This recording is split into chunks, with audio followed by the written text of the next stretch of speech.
Good morning, students. How are you? Welcome to my YouTube channel accounts boss में आपका स्वागत है मेरे बच्चे। टॉपिक आज हम लोग पढ़ेंगे बेसिस ऑफ अकाउंटिंग। ये चैप्टर नंबर 4 है, जिसका लेक्चर नंबर 1 हम आपके साथ डिस्कस करने वाले हैं। इसके पहले मैंने अपने 3 लेक्चर अपने यूट्यूब चैनल अकाउंट्स बॉस पे डाल दिया हूँ क्लास 11 से रिलेटेड। पहला था introduction to accounting,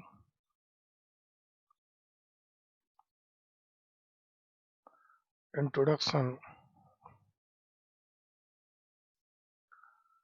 to accounting,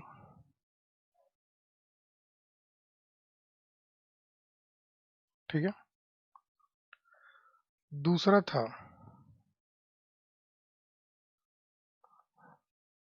basic accounting terms, basic accounting terms. तीसरा हमने पढ़ा अकाउंटिंग प्रिंसिपल्स, अकाउंटिंग प्रिंसिपल्स, ठीक है बच्चा। हमने टोटल 3 चैप्टर पढ़ लिया है साथ में। आज हम लोग चैप्टर 4 एक नया चैप्टर शुरू करने वाले हैं। जिन स्टूडेंट्स ने अभी तक ये नहीं देखा है तो पहले वो देख लें, फिर आप चैप्टर नंबर 4 में आएंगे। आप मेरे प्लेलिस्ट में जाइएगा, प्लेलिस्ट में जाके आप अपने चैप्टर का पेज प्लेलिस्ट ओपन कर लीजिएगा। मान लीजिए इंट्रोडक्शन करना है तो इंट्रोडक्शन होगा, आपको बेसिक अकाउंटिंग टर्म्स होगा तो उसका लेक्चर होगा उसमें अंदर। उसके अंदर अकाउंटिंग प्रिंसिपल का है, ये सारे क्लास 11th के हैं, तो अब अच्छे से जाके प्लेलिस्ट में आप अच्छे से देख सकते हैं, ठीक है। और वहाँ सीरियल वाइज लेक्चर नंबर भी दिया हुआ है, कोई परेशानी नहीं होगा। लेक्चर 1 2 3 करके ऐसे दिया हुआ है। इवन बैनर पे भी लिखा हुआ है, टॉपिक का नाम लिखा हुआ है, चैप्टर का नाम लिखा हुआ है, लेक्चर नंबर लिखा हुआ है, तो सीरियली आप देख सकते हैं।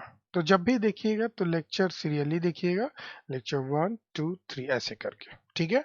कोई लेक्चर को स्किप नहीं कीजिएगा। अगर आपको कोई लेक्चर नहीं मिलता है तो प्लीज आप तुरंत उसी समय मुझे कमेंट करेंगे, मैं आपको तुरंत ही रिप्लाई कर दूंगा। जैसे ही आपका कमेंट मैं देखता हूँ, क्वेश्चन आपका सुनता हूँ, मैं तुरंत आपको रिप्लाई कर दूंगा और आपको लिंक भेज दूंगा अगर आपको नहीं मिले तो, ठीक है बच्चा। खैर, एक छोटा सा चैप्टर है बेसिस ऑफ अकाउंटिंग, मजा आएगा पढ़ के। आइए कुछ इंट्रोडक्टरी पार्ट हो जाए इस चैप्टर का। आप ये बताइए, हमारा जो ये बिजनेस है, मान लेते हैं ये हमारा ऑर्गेनाइजेशन है, एक कपड़े की दुकान है। हम ये जो ऑर्गेनाइजेशन बना रखे हैं, इस ऑर्गेनाइजेशन में इस ऑर्गेनाइजेशन में जो हमारा ये दिख रहा है, जैसे कि हम बोल सकते हैं रमेश कपड़ा वाला, ये मेरा ऑर्गेनाइजेशन का नाम है, मान लेते हैं कपड़ा वाला। अब ये ऑर्गेनाइजेशन अपना बुक्स ऑफ अकाउंट क्यों मेंटेन करता होगा, मतलब वो अपना अकाउंटिंग क्यों करता होगा, सवाल आपके मन में होगा कि भाई ये जो रमेश कपड़ा वाला है, वाई ही डू अकाउंटिंग, उसको अकाउंटिंग करने की क्या जरूरत है, अकाउंटिंग करने की क्या जरूरत है। तो बच्चे वो अकाउंटिंग करता इसलिए होगा क्योंकि टू डिटरमाइन प्रॉफिट और लॉस, वो अकाउंटिंग इसलिए करता है ताकि वो डिटरमाइन कर सके बिजनेस में क्या प्रॉफिट और लॉस चल रहा है, उसके लिए वो अपना अकाउंटिंग करता है। जैसे हमने बोला, ये रमेश कपड़ा वाला का बोल सकते हैं मेन फंक्शन या ऑब्जेक्टिव है, मेन ऑब्जेक्टिव है। क्या ऑब्जेक्टिव है रमेश कपड़ा वाला का अकाउंटिंग करने के पीछे? प्रॉफिट और लॉस जानना, बिजनेस में क्या प्रॉफिट और लॉस चल रहा है जानना। कब जानना भाई? तो at the end of accounting period, at the end of N accounting period. Accounting period जैसे ही खत्म होता है, उसके एंड में क्या प्रॉफिट हुआ, क्या लॉस हुआ, ये जानना हर बिजनेस ऑर्गेनाइजेशन चाहता है। ठीक है, चाहे वो बिजनेस छोटा हो, बड़ा हो, कैसा भी ऑर्गेनाइजेशन हो, कैसा भी बिजनेस हो, कैसी भी संस्था हो, हर कोई जानना चाहता है इसी प्रॉफिट और लॉस। इसीलिए वो अकाउंटिंग करता है। उसका मेन ऑब्जेक्टिव है कि साल के लास्ट में, अकाउंटिंग पीरियड के एंड में, वो जाने क्या उनका प्रॉफिट और लॉस हुआ। इसके लिए इसके लिए बेसिकली दो अकाउंटिंग पीरियड हमें मालूम है, पढ़ना है। ठीक है, इसके लिए दो अकाउंटिंग पीरियड होता है। पहला कैश बेसिस, पहला होता है कैश बेसिस ऑफ अकाउंटिंग। पहले मेथड को हम लोग बोलते हैं कैश बेसिस ऑफ अकाउंटिंग। इसके माध्यम से भी हम अपना प्रॉफिट और लॉस बिजनेस का निकाल सकते हैं। ठीक है मेरे बच्चे। दूसरा होता है accrual basis of accounting. Accrual basis of accounting को हम लोग मर्केंटाइल बेसिस के भी नाम से जानते हैं। किस नाम से जानते हैं बच्चे? मर्केंटाइल बेसिस के भी नाम से जानते हैं। ठीक है, तो हम जो अकाउंटिंग करते हैं उसको हम दो तरीके से कर सकते हैं, कैश बेसिस पे कर सकते हैं और दूसरा एक्रूअल बेसिस पे कर सकते हैं। तो सबसे पहले हम लोग पढ़ेंगे कैश बेसिस ऑफ अकाउंटिंग। हम लोग जानते हैं इसके बारे में पूरी डिटेल, ये क्या होता है, इसका क्या मेरिट और डिमेरिट होता है, कैश बेसिस ऑफ अकाउंटिंग, और कुछ क्वेश्चंस इस पे हम लोग बनाते हैं। ठीक है बच्चे, कोई दिक्कत नहीं। चलिए, सबसे महत्वपूर्ण बात कैश बेसिस ऑफ अकाउंटिंग में। ठीक है बच्चे, कैश बेसिस ऑफ अकाउंटिंग में का मतलब होता है cash basis of accounting, cash basis of accounting is a system in which, एक सिस्टम है in which ट्रांजेक्शंस, जितने भी ट्रांजेक्शंस है, transactions are recorded when cash is received or paid। ठीक है, खासियत क्या है? कैश बेसिस ऑफ अकाउंटिंग एक सिस्टम है जिसमें हम जितने भी ट्रांजेक्शन है, हमारे बिजनेस का जो फिनेंशियल ट्रांजेक्शन है, जो इकोनॉमिकल ट्रांजेक्शन है, उनको हम तब रिकॉर्ड करते हैं जब हमें कैश मिल जाता है या हम कैश पे करते हैं। और बच्चे, जब भी हम कैश की बात करेंगे ना, तो साथ में इसमें प्लस में, साथ में इसमें बैंक भी आएगा। जब भी हम कैश की बात करेंगे तो बैंक ट्रांजैक्शन को भी आप समझिएगा वो कैश ही ट्रांजैक्शन है। क्लियर है? तो cash basis of accounting system है जिसमें हम सारे ट्रांजैक्शंस को तभी रिकॉर्ड करते हैं जब हमें कैश प्राप्त होती है या कैश पे करती है। जब तक हमको कैश ना मिले या हम कैश पे ना करें, उसको इस सिस्टम में रिकॉर्डिंग नहीं करते, उसका स्थान नहीं होता है कैश बेसिस ऑफ अकाउंटिंग में। तो कैश बेसिस ऑफ अकाउंटिंग एकदम क्लियर है, जहां पे हर काम कैश में होता हो, हर काम। ऐसी बिजनेस ऑर्गेनाइजेशन हो सकता है, ऐसा दूसरा संस्था भी हो सकता है जहां हर एक काम कैश में होता है, जहां हर एक काम कैश में होता है। छोटा छोटा कोई दुकान है, वो कैश बेचारा खरीद के लाता है और कैश बेचता है। ठीक है, कैश खरीद के लाया और कैश बेचा, तो वहां हर काम कैश में हो रहा है। तो इसको अगर वो रिकॉर्ड करे अपने बुक्स ऑफ अकाउंट में, वो अकाउंटिंग करे, तो उसको बोलते हैं cash basis of accounting. Clear हो गए बच्चे? एकदम सिंपल सा है। आगे बढ़ते हैं, थोड़ा सा पॉइंट देखते हैं, बुलेट पॉइंट। पहला कि इस कैश बेसिस ऑफ अकाउंट में कि रेवेन्यू कब रिकॉर्ड होता है। सवाल ये उठता है कि व्हेन रेवेन्यू इज रिकॉग्नाइज्ड। ये जो कैश बेसिस ऑफ अकाउंटिंग है, तो सवाल नंबर 1 कि कब रेवेन्यू को हम रिकॉग्नाइज्ड करते हैं। तो रेवेन्यू इज रिकॉर्डेड, आंसर है कि revenue is recorded when cash is received. जब हमें कैश प्राप्त हो जाए तभी हम रेवेन्यू मानते हैं, तभी हम रेवेन्यू का रिकॉर्डिंग करते हैं। तो सवाल ये उठता है कि रेवेन्यू रिकॉग्निशन इसमें कब होता है। तो कब होता है बच्चे? जब हमें कैश मिलता है। फॉर एग्जाम्पल, जरा हम एग्जाम्पल की भी बात करें कि goods sold on credit, goods sold on credit will be recorded. इसको तभी रिकॉर्ड करेंगे, will be recorded only when sale proceeds are received.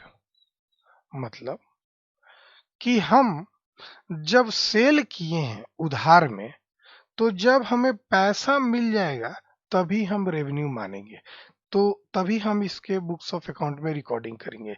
यानी अगर हम क्रेडिट सेल करते हैं तो उसका यहाँ पे कोई स्थान नहीं होगा, उसका यहाँ पे रिकॉर्डिंग नहीं होगा, नील।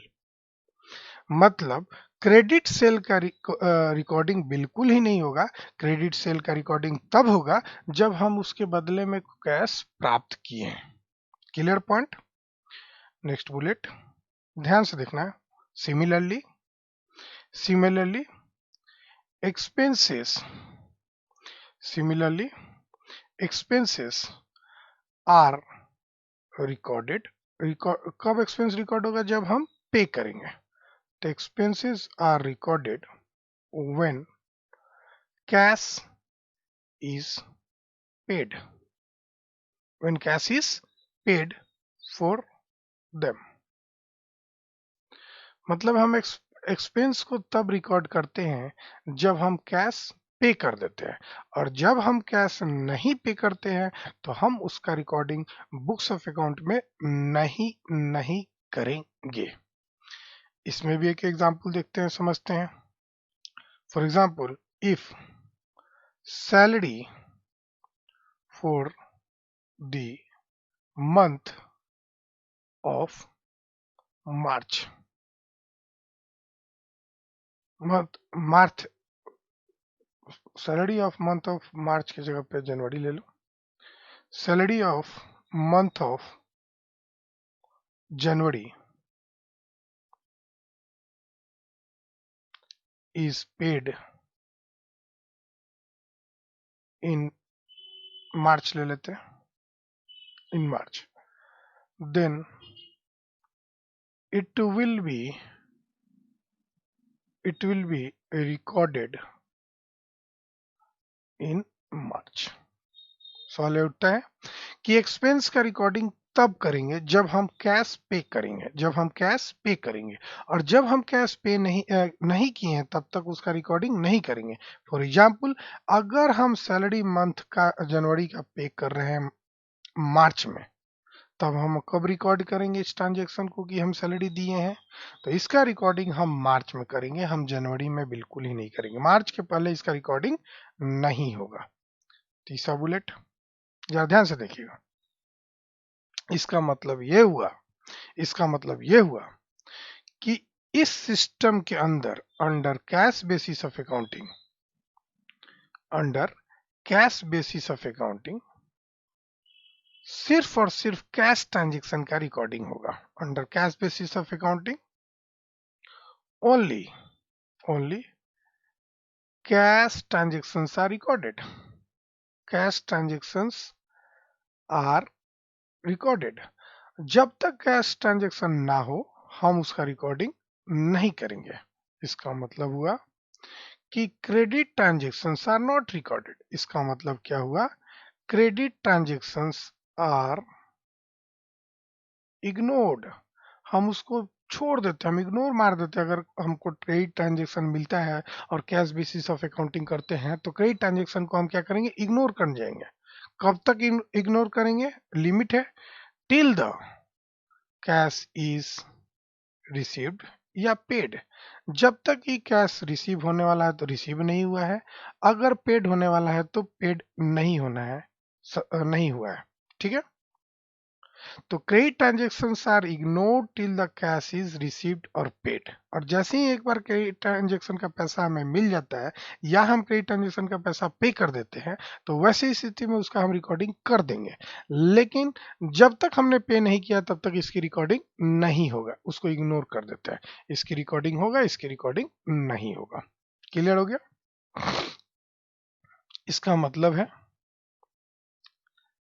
इसका मतलब है कि हमें इसमें प्रॉफिट कैसे निकलेगा। तो प्रॉफिट और loss for an accounting period is calculated as difference between the actual cash receipt actual cash receipt actual cash receipt in respect of sale of goods और सर्विसेज। हम या तो सर्विसेज बेचे हैं या गुड्स बेचे हैं, ठीक है। एंड अदर इनकम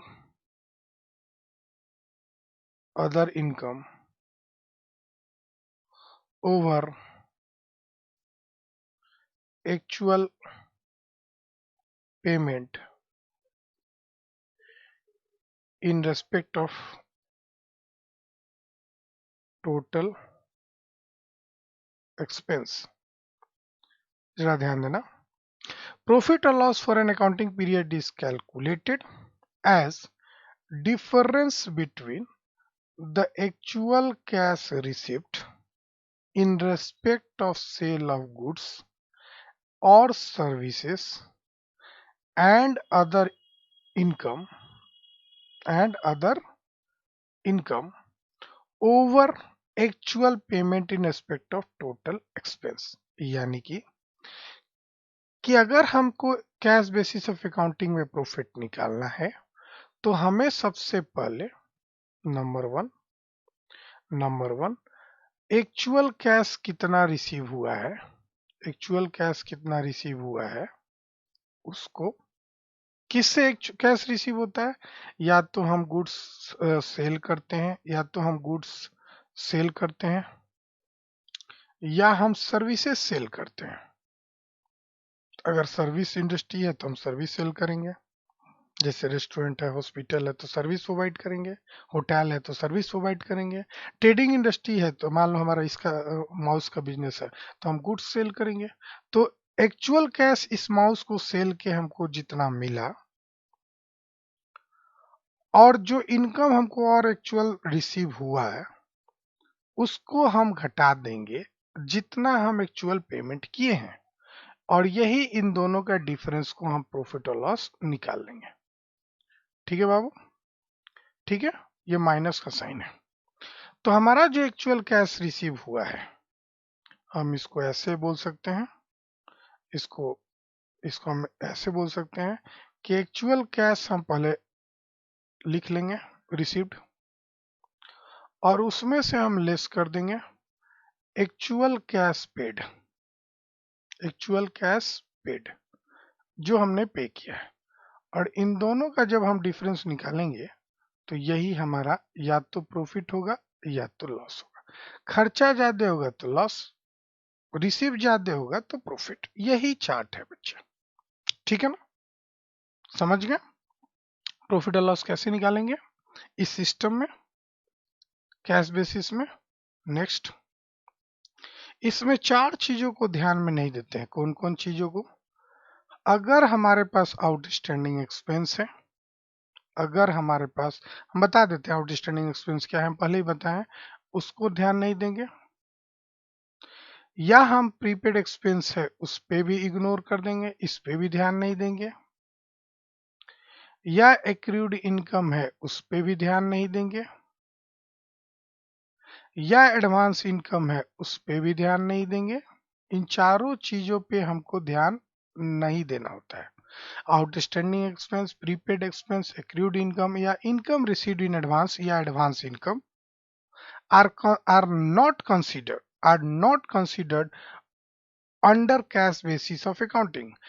ये सारे चीज को हम इग्नोर कर देते हैं अगर क्वेश्चन में है तो, क्योंकि इसको हम शामिल नहीं करते, इसको हम कंसीडर नहीं करते, इग्नोर कर देते हैं। इग्नोर मतलब नॉट कंसीडर्ड, इसको हम कंसीडर ही नहीं करते हैं कैश बेसिस में। ये सब एक्रूअल का पार्ट है, कैश बेसिस का पार्ट नहीं है, तो हम इसे इग्नोर कर देते हैं। अब ये सवाल ये उठता है कि सर ये बता दीजिए कि आखिर कैश बेसिस ऑफ अकाउंटिंग कौन बिजनेस करता होगा? तो cash basis of accounting, cash basis of accounting generally कुछ अकाउंटिंग बॉडी है जो बनाता है, उसमें से है नॉन ट्रेडिंग ऑर्गेनाइजेशन। पहले ये चैप्टर क्लास 11th में हुआ करता था, लेकिन अब ये क्लास 12th में चला गया है, पिछले 2-3 साल का बात है। 3 साल पहले ये हम पढ़ाते थे क्लास 11th में, ये जो चैप्टर है non trading organisation, non profit organisation, जैसे कि स्कूल, कॉलेज, ठीक है, क्लब, ईटीसी। यहाँ पे सिर्फ और सिर्फ ये सारे जितने एग्जाम्पल आप देख रहे हैं, यहाँ पे सिर्फ कैश बेसिस का रिकॉर्डिंग होता है। कैश प्राप्त होता है, कैश पे होता है, कैश प्राप्त होता है, कैश पे होता है। तो यहाँ पे cash basis of accounting follow करता है। ये एग्जाम्पल है कैश बेसिस ऑफ अकाउंटिंग का। अब सवाल ये उठता है कि सर वो चारों चीज बता दीजिए। आइए हम समझा देते हैं। नंबर 1 कि आउटस्टैंडिंग एक्सपेंस क्या होता है। वैसे तो हमने ये बताया है क्या होता है, फिर से हम आपको रिवाइज करवा देते हैं। यूं समझो कि आउटस्टैंडिंग एक्सपेंस क्या होता है, ठीक है? क्लियर है? बताएं तो आइए लिखिएगा। It refers to the expense जो अभी हमें पे नहीं किए हैं। It refers to the expense which have become due for payment, which has become due for payment during the accounting period, during the accounting period, ठीक है? but have not been paid। मतलब it refers to those expense which have become due for payment during the accounting period but have not been paid। For example, तुम रेंटर हो, तुम मतलब organisation रेंटर है, और ये एक घर है, मकान है, ठीक है? तुमने इस घर में सितंबर मंथ में रह लिया है, मतलब ऑर्गेनाइजेशन अपना बिजनेस इस दुकान में रह के कर लिया है, मतलब उस सितंबर मंथ में रह चुका है। अब सितंबर और मंथ में रह चुका है, लेकिन एक्चुअली में वो पेमेंट नहीं किया है, केवल उसमें रहा है। तो जैसे ही उसमें रहा है तो वो लायबिलिटी के लिए ड्यू हो गया, पेमेंट के लिए ड्यू हो गया, बकाया हो गया, लेकिन एक्चुअली में वो पे नहीं किया है।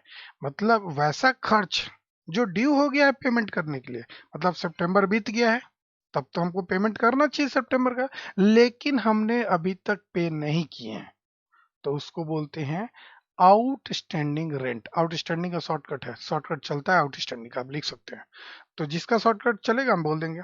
तो आउटस्टैंडिंग रेंट मतलब वैसा रेंट जो हो चुका है कि अब पेमेंट करना है लेकिन हमने पे नहीं किया है।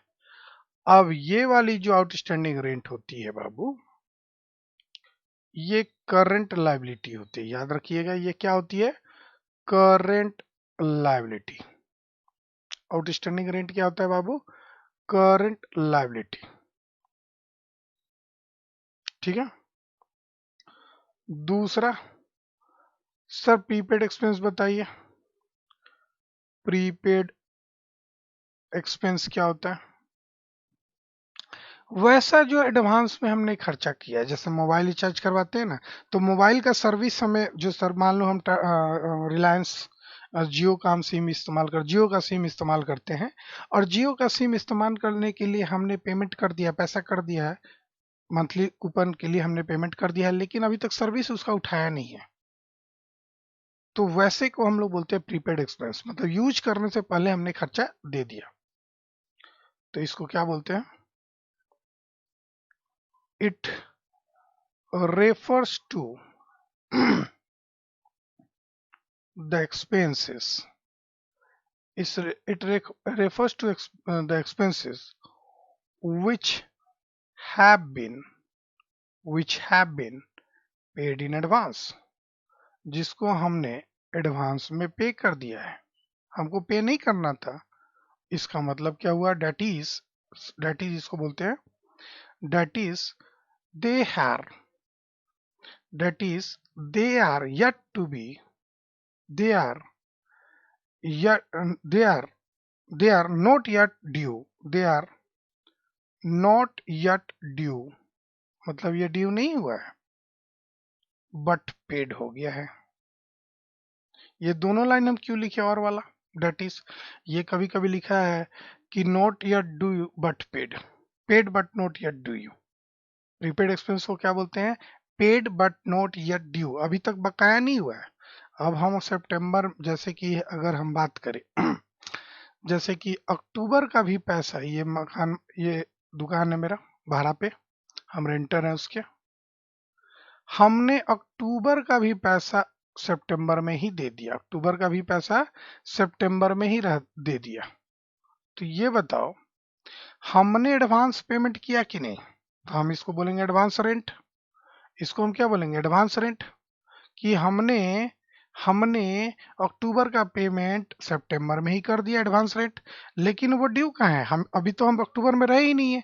जब तक हम सर्विस उठाएंगे नहीं तब तक वो बकाया कहाँ से हुआ, बकाया तो तब होगा जब हम सर्विस उठा लेंगे, अक्टूबर में हम रह लिए तब बकाया हो जाएगा, तो अक्टूबर मंथ में जाके ये कहलाता है ड्यू। यहाँ अभी ड्यू नहीं हुआ है लेकिन हमने पे कर दिया, इसको बोलते हैं प्रीपेड एक्सपेंस। ठीक है मेरा बंधु, बोलो। हाँ सर, तो आइए, एक्रूड इनकम। बच्चे एक्रूड इनकम को बहुत नामों से जानते हैं, इसको हम लोग आउटस्टैंडिंग इनकम भी बोल सकते हैं, आउटस्टैंडिंग इनकम भी बोल सकते हैं, लेकिन जनरली हमारे देश में हम बात करें, इनकम के साथ हम लोग एक्रूड वर्ड इस्तेमाल करते हैं और एक्सपेंस के साथ आउटस्टैंडिंग लगाते हैं, लेकिन इसका मतलब आउटस्टैंडिंग इनकम होता है, और बाहर बहुत सारे अकाउंटिंग बॉडी आउटस्टैंडिंग लिखने में संकोच भी नहीं करते, आउटस्टैंडिंग इनकम लिखने में संकोच भी नहीं करते, but we use to write accrued income, outstanding के साथ outstanding expense. Is it clear ना। तो आउटस्टैंडिंग एक्सपेंस किसको बोलते हैं, इनकम किसको बोलते हैं, it refers to It refers to an income which have which has been earned during the accounting period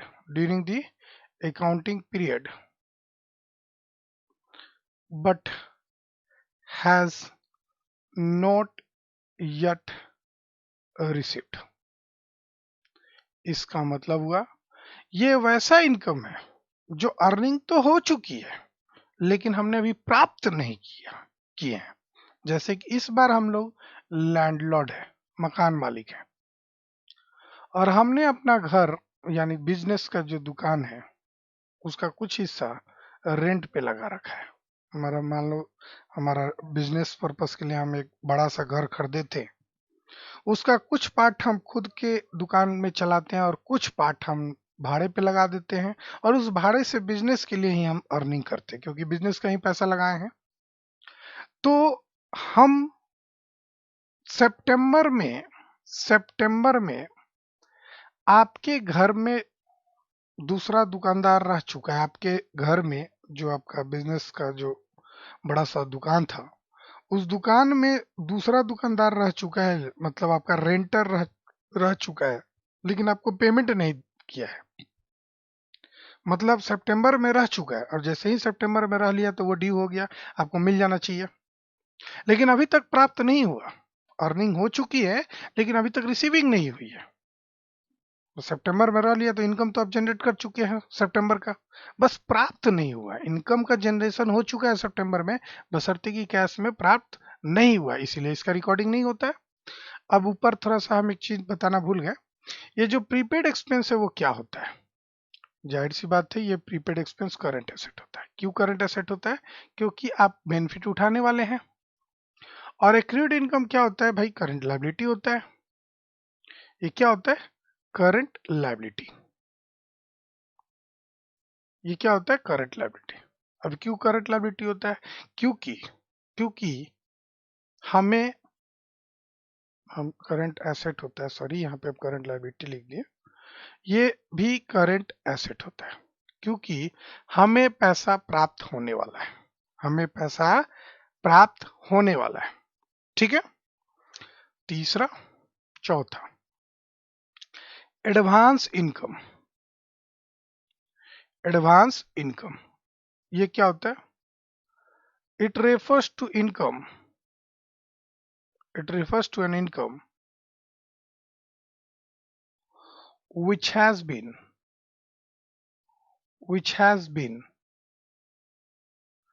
received in advance,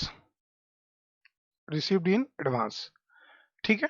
आपका एक दुकान था, उसका कुछ पार्ट आपने रेंट पे लगा लिया है। अब अक्टूबर का पैसा आपको सितंबर में ही मिल जाता है। आपको अक्टूबर का जो पैसा है सितंबर में ही मिल चुका है। अभी आपने सर्विस नहीं प्रोवाइड किया है, आपके घर में वो अक्टूबर में नहीं रहा है, लेकिन अक्टूबर का पैसा आपको सितंबर में ही दे दिया है। इसको बोलते हैं हम एडवांस इनकम। इनकम हमको हुआ है लेकिन एडवांस में मिला है, तो it refers to an income which has been received in advance. अब एडवांस में हम लिए हैं तो सर्विस तो प्रोवाइड करना ही है, और सर्विस प्रोवाइड करना है तो मेरे ऊपर बर्डन है, तो ये क्या हो जाएगा? Current liability. समझ गए? करंट लायबिलिटी क्यों होगा? क्योंकि हमने तो पैसा प्राप्त किया है, सर्विस थोड़ी दिया है, तो मेरे ऊपर सर्विस के लिए हमारे पास लायबिलिटी है, तो हमको ये करंट लायबिलिटी हो गया। एकदम कोई कोताही नहीं होना चाहिए करंट एसेट करंट लायबिलिटी में। इन शॉर्ट आप देखिए, आउटस्टैंडिंग एक्सपेंस लायबिलिटी है तो आउटस्टैंडिंग इनकम क्या होगा? एसेट होगा। प्रीपेड एक्सपेंस एसेट है तो प्रीपेड इनकम क्या होगा? लायबिलिटी होगा। प्रीपेड एसेट अगर एक्सपेंस अगर एसेट है तो प्रीपेड इनकम क्या होगा बच्चे? लायबिलिटी। और ये सारे करंट है, ठीक है, कोई दिक्कत नहीं सर। आइए हम एक क्वेश्चन बनाते हैं। आपकी स्क्रीन पे एक क्वेश्चन नजर आ रहा है, जरा आप पढ़िएगा, थोड़ा देर हम स्क्रीन पे छोड़ देते हैं, ठीक है।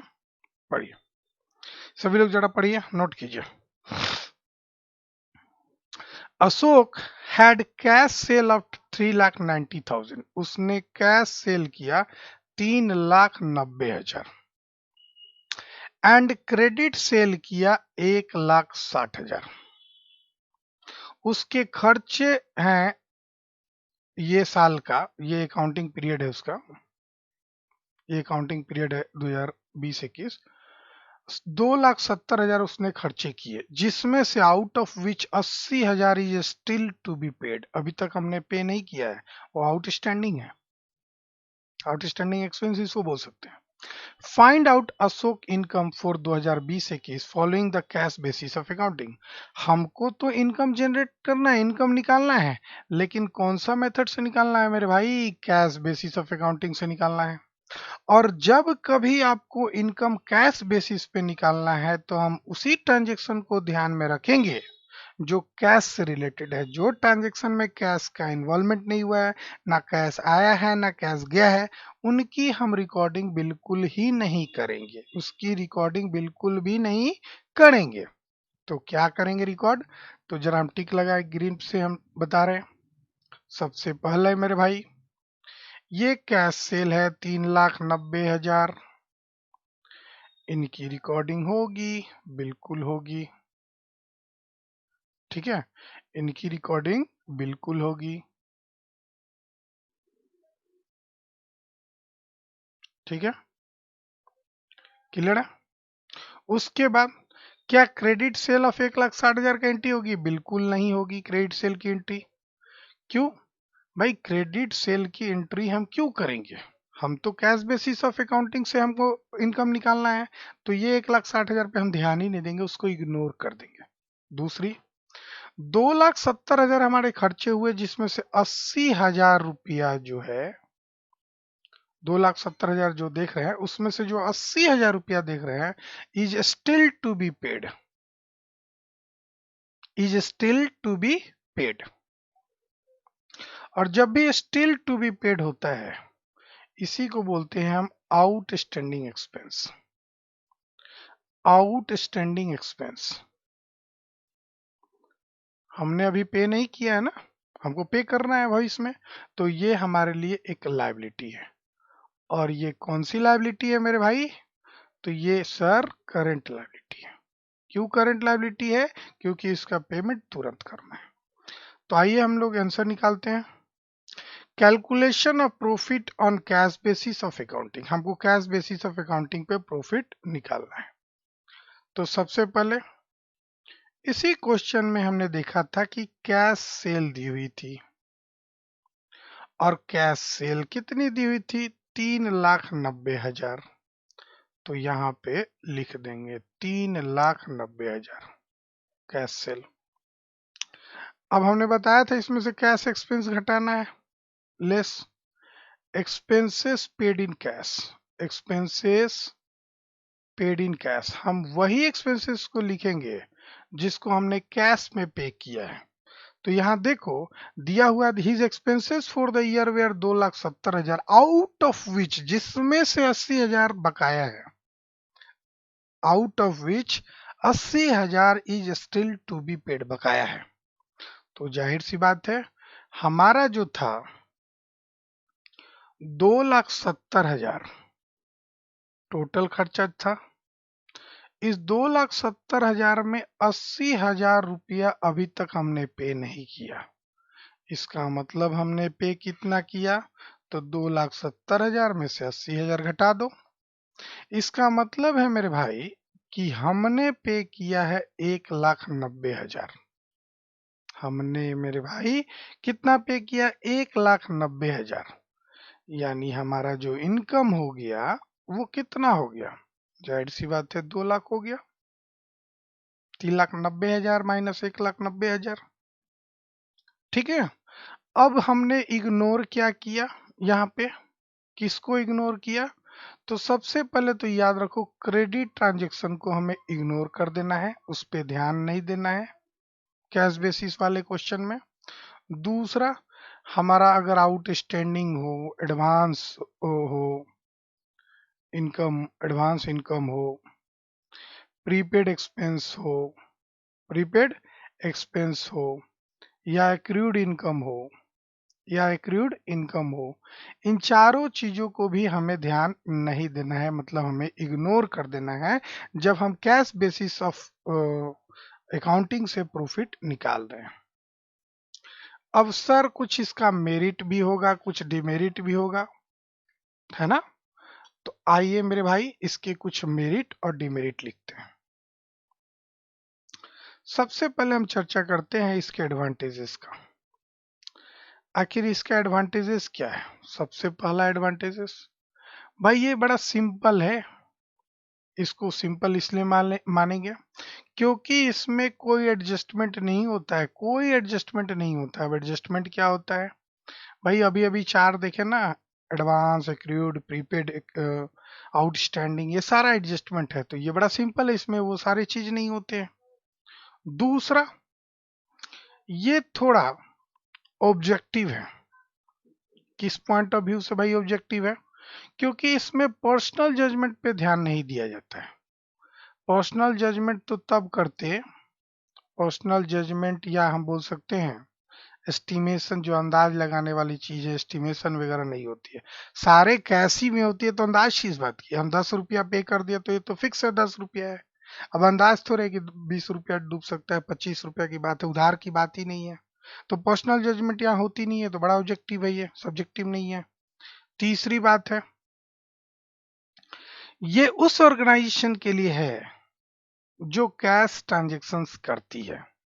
वो वो इस उस ऑर्गेनाइजेशन के लिए सुटेबल है जो कैश ट्रांजैक्शन के लिए होता है। वो इस उस ऑर्गेनाइजेशन के लिए होता है, वैसी ऑर्गेनाइजेशन के लिए होता है जो कैश ट्रांजैक्शन करता है। अब कैश ट्रांजैक्शन का मतलब क्या हुआ? या तो कैश रिसीव हुआ कैश में, या तो हम कैश में पेमेंट किए, इन दोनों ही चीजों का रिकॉर्डिंग करेंगे। डिसएडवांटेज भाई, बहुत डिसएडवांटेज होता है इसका। डिसएडवांटेज क्या होता है? ये ट्रू और फेयर प्रॉफिट नहीं बताता है, पहला डिसएडवांटेज। ये ट्रू और फेयर प्रॉफिट नहीं बताता है। और ट्रू और फेयर कैसे नहीं बताता है?